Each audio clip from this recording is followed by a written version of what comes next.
मसरूफ़ियत, गमी, खुशी, सर्दी, गर्मी हर एक के साथ हैं। इनमें रहते हुए सेहतमंद आदात पर अमल दरामद में कमी नहीं होनी चाहिए।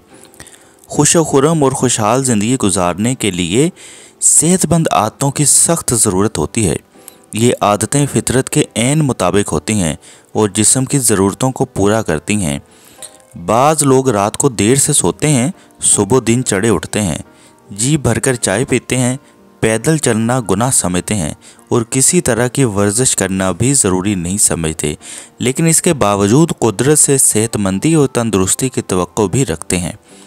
ऐसे लोग अगर सेहतमंद नज़र आते हैं, अव्वल तो होते नहीं, तो ये महज खुद कुदरत की मेहरबानी ही हो सकती है। हम में से बहुत से लोग सुबह इस वक्त तक बिस्तर से नहीं उठते जब तक नाश्ता मेज़ पर हाजिर न हो। ऐसे लोगों के लिए सुबह सवेरे उठना ही सबसे मुश्किल काम है, जबकि सुबह सवेरे आँख खुलने पर बिस्तर छोड़ देना चाहिए। इसके लिए ज़रूरी है आप रात को भी जल्द सोएं। रात को किसी किस्म का जहनी बोझ रखकर ना सोएं और रात को ग़िज़ा भी हल्की फुल्की और जूद हज़म होनी चाहिए। सुबह सवेरे उठने के लिए चंद कुदरती और आसान से असूल हैं। सेहत और नफ्सियात माहिरीन ने सुबह सवेरे उठने के लिए चंद कुदरती असूल वज़ा कर रखे हैं। मसलन हल्की वर्जिश और इससे पहले जागते ही जिस्म को खींचकर खूब तानकर हौले हौले ढीला छोड़ा जाए, बिल्कुल इसी तरह जैसे बिल्ली और दूसरे जानवर अपने जिस्म को खींचते हैं। इस तरह हम एक बेअमल सोई हुई ज़िंदगी से आहिस्ता आहिस्ता चंद लम्हों में फ़ाल और बेदार दुनिया में आ जाते हैं। बेहतर तरीका ये है कि सबसे पहले हाथों और पाँव की उंगलियों को खूब खोलकर फिर बंद करके दबाया जाए। अब बैठकर टांगें फैलाकर लंबे लंबे सांस लिए जाएं। अब आप बिस्तर से बाहर की बेदार दुनिया में आ चुके हैं, इसलिए अब आप साफ़ खुली फ़िज़ा में अगर मुमकिन हो तो घर के लॉन या किसी दरख्त के पास जाएं और मंदरजा झैल साथ सादा और सहल काम अंजाम दें।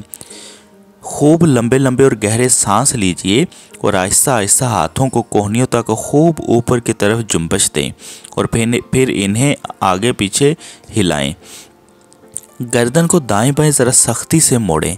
सीधे तनकर खड़े हों और फिर झुककर हाथों की उंगलियों से पाँव को छुएं। ऐसा कई बार करें। कमर को पीछे की तरफ खम दें, इस तरह के सीना आगे की तरफ खूब फूल जाए। सीधे लेटकर दोनों हाथ पूरे ऊपर उठाएं और फिर मुट्ठियां कस कर बंद कर लें और फिर इनको हर तरफ घुमाएं और आहिस्ता आहिस्ता नीचे भी लाएं। सीधे खड़े होकर टांगों को घुटनों तक बारी बारी रानों तक मोड़ें और इनको झुकने दें। सीधे खड़े रहकर गर्दन को सीधा सामने की तरफ मुस्तहकम रखकर दोनों हाथ इस तरह फैलाएं कि अंग्रेज़ी का हरफ टी की शक्ल बन जाए। फिर जिस कदर मुमकिन हो आहिस्ता आहिस्ता कंधों को ऊपर उठाएं। इस अमल में गहरे सांस लेते रहें और सीना कुशादगी से फूला रहे। इन तमाम तरीक़ों पर अमल करने के बाद आप महसूस करेंगे कि आपका पूरा जिस्म नींद के खुमार से बाहर आकर चाको चौबंद हो चुका है और पूरा दिन बिला तकान काम करने पर आमादा हो चुका है। पूरे जिस्म में दिमाग समेत ताजगी और सरशारी की एक लहर दौड़ चुकी है।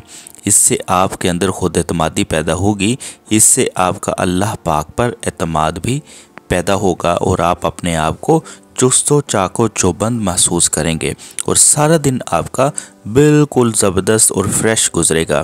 तो नाज़रीन, उम्मीद करता हूँ कि आपको यह वीडियो ज़रूर पसंद आई होगी और आप इसे अपने दोस्तों के साथ भी ज़रूर शेयर करेंगे और सुबह सुबह जल्दी उठकर मौसम का लुत्फ़ भी उठाएंगे और अपने आप को दिन भर के तकान से भी महफूज रखेंगे। अल्लाह पाक मेरा और आप सबका हामी और नासिर हो। अल्लाह हाफिज़।